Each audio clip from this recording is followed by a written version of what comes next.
Hello दोस्तों, हमारी आज की मूवी का नाम है गोइंग इन स्टाइल। कहानी की शुरुआत में हम एक जो नाम के सीनियर सिटीजन को देखते हैं जो बैंक के मैनेजर से मिलने आता है। जो मैनेजर से कहता है कि मेरे पास येलो नोटिस आ गया है। इस पर बैंक मैनेजर बताता है कि येलो नोटिस का मतलब है कि आपको 2 महीने के अंदर अपना घर खाली करना होगा और अगर आपने बैंक के पैसे चुका दिए हैं तो आप वहाँ पर रह सकते हैं। और तभी अचानक से बैंक के अंदर रॉबर्स आ जाते हैं जो सबको नीचे लेटने के लिए बोलते हैं। लेकिन जिस पोजीशन में जो लेटा होता है उससे उसको काफी तकलीफ हो रही थी। वो एक चोर उसकी ऐसी हालत देखकर उसे सही से लेटने के लिए बोलता है और इसी दौरान जो उस चोर के गले में बने मंगोल के टैटू को देख लेता है। इसके बाद रॉबर्ट्स यहाँ से 1.6 बिलियन डॉलर्स लेकर भाग जाते हैं और अब जो ही एक ऐसा गवाह है जिसने रॉबर्ट के गले में मंगोल का टैटू देखा था तो पुलिस को टैटू बनवाने में मदद करता है और फिर वो अपनी बेटी और पोते के साथ घर वापस आ जाता है। वहीं दूसरी तरफ हम जो के दो दोस्त को देखते हैं जिनका नाम बिली और एल्बर्ट है। ये तीनों बहुत पुराने दोस्त हैं। बिली की एक बेटी और एक पोती है जो उससे काफी दूर रहते हैं और बिली की फाइनेंशियल कंडीशन भी कुछ ठीक नहीं है। साथ ही उसकी किडनी भी खराब हो चुकी है और अगर जल्द ही उसने अपनी किडनी ट्रांसफर नहीं करवाई तो उसकी मृत्यु हो जाएगी। और इस ऑपरेशन के लिए बिली को बहुत पैसों की जरूरत भी थी जो कि उसके पास थे नहीं। वही एल्बर्ट की कंडीशन भी कुछ ऐसी ही थी। एल्बर्ट की जो पड़ोसन थी वो उसे पसंद करती थी और एल्बर्ट भी उसे पसंद करता था। इसी के साथ वो भी पैसों के चक्कर में काफी सफर कर रहा था। और अब ये तीनों उस कंपनी के मीटिंग में शामिल होते हैं जहाँ ये पहले काम किया करते थे। यहाँ पर इन्हें बताया जाता है कि कंपनी को किसी दूसरी कंट्री में शिफ्ट किया जा रहा है, इसलिए सबकी पेंशन बंद कर दिए जाएंगे। और ये बात सुनकर तीनों के तीनों काफी ज्यादा दुखी हो जाते हैं। और जो जब घर आता है तो वो देखता है कि उसे बैंक से एक रेड नोटिस मिला है जिसका मतलब ये है कि उसके पास बस 1 महीने का वक्त बचा है, यानी कि उसकी बेटी और पोती बेघर हो जाएंगी और अगर उसे इस घर को बचाना है तो उसे बैंक का लोन वापस करना होगा। अगले दिन जो अपने दोस्त बिली के बर्थडे पार्टी में जाता है जहाँ पर सब मिलकर बिली को एक वॉच गिफ्ट करते हैं जिसमें उसकी पोती की फोटो लगी होती है। और यहाँ पर जो बिली और एल्बर्ट को बैंक रॉबरी का प्लान बताता है जिसे सुनकर बिली और एल्बर्ट उसका मजाक उड़ाने लगते हैं। लेकिन रात को जब बिली अपने घर पर होता है तो उसे एहसास होता है कि उसे पैसों की कितनी जरूरत है, इसलिए वो फौरन जो को कॉल करता है और उससे कहता है कि मैं इस प्लान में तुम्हारे साथ हूँ भाई। लेकिन एल्बर्ट इनके क्राइम में शामिल नहीं होता। अब अगले दिन ये तीनों एक डिपार्टमेंटल स्टोर में जाते हैं जहाँ पर ये पहली बार चोरी करते हैं और एल्बर्ट इनका साथ नहीं देता। बिली और एल्बर्ट चोरी में ज्यादा एक्सपर्ट नहीं थे इसलिए वो पकड़े जाते हैं। गार्ड इन्हें पकड़कर सीधा डिपार्टमेंट ऑनर के पास ले जाती है जहां ऑनर इन्हें सीनियर सिटीजन समझकर छोड़ देता है। इसके बाद ये तीनों एक रेस्टोरेंट में जाते हैं जहां चाय पीते वक्त ये न्यूज़पेपर पर देखते हैं कि इनकी कंपनी ने इन्हें पेंशन ना देने का फैसला कर लिया है। मतलब साफ है कि इनकी कंपनी इन्हें पैसा नहीं देने वाली। यहाँ एल्बर्ट को भी पैसों की बहुत जरूरत थी इसलिए वो भी इनके प्लान में शामिल हो जाता है। लेकिन सबसे बड़ी प्रॉब्लम ये थी कि इन तीनों में से किसी को भी चोरी करना नहीं आता था, इसीलिए अब ये तय करते हैं कि ये किसी ऐसे इंसान के पास जाएंगे जो उन्हें चोरी करना सिखा दे। इसके बाद जो और विली जो कि बेटी के एक्स हस्बैंड के पास जाते हैं क्योंकि इन्हें लगता है कि वो कोई गलत काम करता है।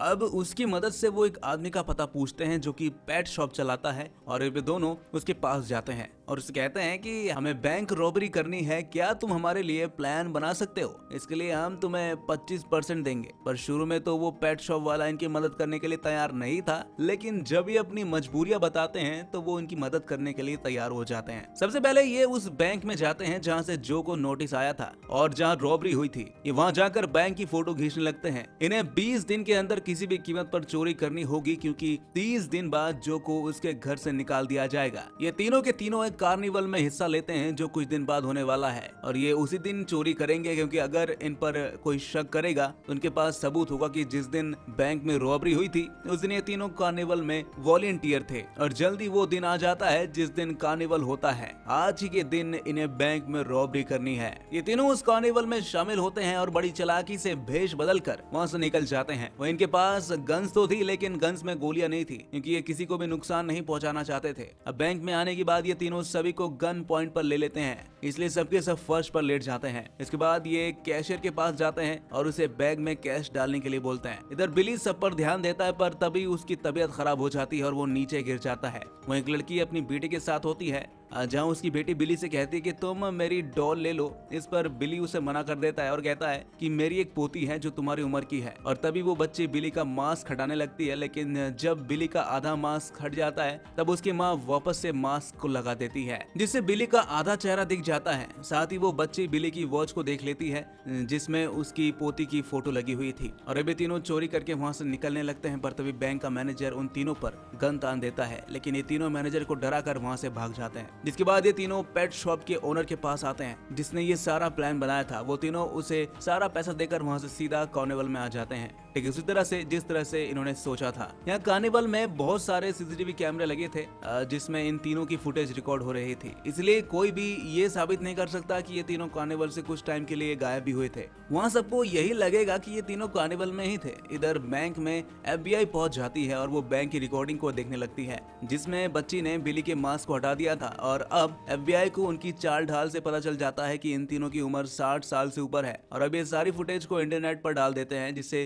कोई इन्हें पहचान सके और FBI को बता सके। अब एक दिन बिली की अचानक से तबीयत खराब हो जाती है। जो और एल्बर्ट मिलकर उसे हॉस्पिटल ले जाते हैं जहाँ इन्हें पता चलता है कि बिली की किडनी फेल हो गई है और अगर जल्दी से उसकी किडनी ट्रांसफर नहीं हुई तो उसकी मृत्यु हो जाएगी। असल में बिली ने जो और एल्बर्ट से ये बात छुपा कर रखी थी, लेकिन ये बात अब इन्हें पता चलती है तो वो बहुत ज्यादा दुखी हो जाते हैं और तभी एल्बर्ट बिली को अपनी किडनी देने का फैसला करता है। इसका मतलब है कि बिली जल्दी ठीक हो जाएगा। वहीं दूसरी तरफ हम डिपार्टमेंटल स्टोर के ओनर को देखते हैं जिसने बिली और जो को पकड़ा था और उसी वक्त एल्बर्ट भी उसी स्टोर में मौजूद था। अब बिली और जो चोरी करके भाग रहे थे तब एल्बर्ट ने भी भागना शुरू कर दिया था जो सीसीटीवी कैमरे में रिकॉर्ड हो गया था। और यहाँ जिस वीडियो फुटेज को FBI ने पब्लिश किया था, ऑनर उस वीडियो में बैंक रॉबर्स की चाल को देखता है और फिर वो अपने स्टोर की फुटेज में एल्बर्ट की चाल को देखता है जिससे उसे अंदाजा हो जाता है कि इन तीनों में से कोई एक एल्बर्ट है। साथ ही उसे यह भी पता चल जाता है कि अगर एल्बर्ट है तो ये दो जो और बिली ही होंगे। तो वो ये बात सीधा FBI को बोलता है जिसके बाद FBI इन तीनों की इन्वेस्टिगेशन करती है और पूछती है कि जिस वक्त चोरी हुई थी उस वक्त तुम तीनों कहाँ थे। तो ये उन्हें बताते हैं कि हम तीनों कार्निवल में थे, लेकिन जब इन तीनों से पूछा जाता है कि चोरी से पहले तुम कहाँ थे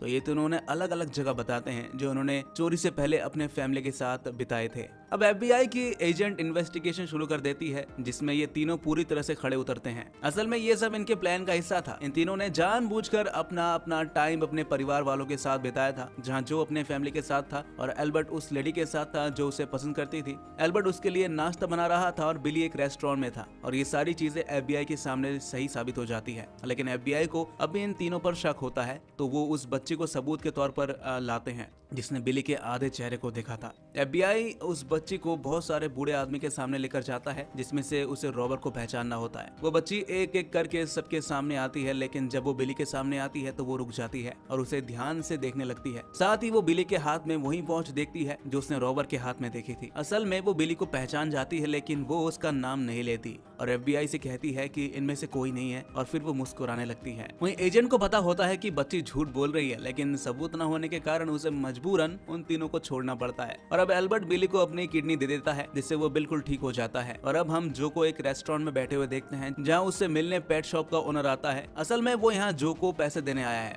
जो उसे उसके काम के लिए 25% देता है, लेकिन वो उसे लेने से मना कर देता है। वो जो उसे कहता है कि हमें अपने सीनियर सिटीजन का ध्यान रखना चाहिए, मुझे आपसे पैसे नहीं लेना चाहिए। अब ये सुनकर जो पहचान जाता है कि ये वही आदमी है जिसने सबसे पहले उस बैंक में रॉबरी की थी, क्योंकि जब जो जमीन पर लेटा हुआ था और उसे उस पोजीशन में तकलीफ हो रही थी तब उस आदमी ने भी उससे यही कहा था कि हमें अपने सीनियर सिटीजन का ध्यान रखना चाहिए। तब जो उसे कहता है कि मैंने तुम्हें पहचान लिया है, लेकिन तुम्हारे गले में जो मंगोल का टैटू था वो कहाँ है। इस पर वो जो उसे कहता है कि मैंने वो टैटू जानबूझकर बनवाया था जिससे FBI उस टैटू वाले इंसान को ही ढूंढता रहे और मुझ तक कभी ना पहुंच पाए। पर तभी वहाँ पर FBI एजेंट आ जाता है जो असल में जो का पीछा कर रहा होता है। तभी FBI एजेंट की नजर वहाँ पर रखे एक बॉक्स पर पड़ती है जिसमें पेट शॉप का ओनर पैसों के साथ एक पपी को लाया था और वो पपी FBI एजेंट का हाथ काट लेता है, जिसके बाद वो सभी वहाँ से चले जाते हैं। उनके जाते ही वेटर वहाँ पर आती है जिन्हें ये अक्सर कम पैसे दिया करते थे, लेकिन आज जो ने उसकी अच्छाई के लिए टिप के तौर पर बहुत सारे पैसे दिए थे। साथ ही जो और उसके दोनों साथी ओल्ड एज होम को सारे पैसे डोनेट कर देते हैं जहाँ वो अक्सर जाया करते थे। कहानी के एंड में हम देखते हैं कि एल्बर्ट की शादी उसी लेडी से हो रही है जिससे वो प्यार करता है और सभी के सभी इस शादी में काफी एंजॉय करते हैं। और इसी के साथ हमारी आज की कहानी भी यहीं पर खत्म हो जाती है। तो दोस्तों कैसी लगी आपको एक कहानी कमेंट में जरूर बताइएगा और ऐसे ही मूवी एक्सप्लेनेशन देखने के लिए हमारे इस चैनल को सब्सक्राइब जरूर कर लीजिएगा।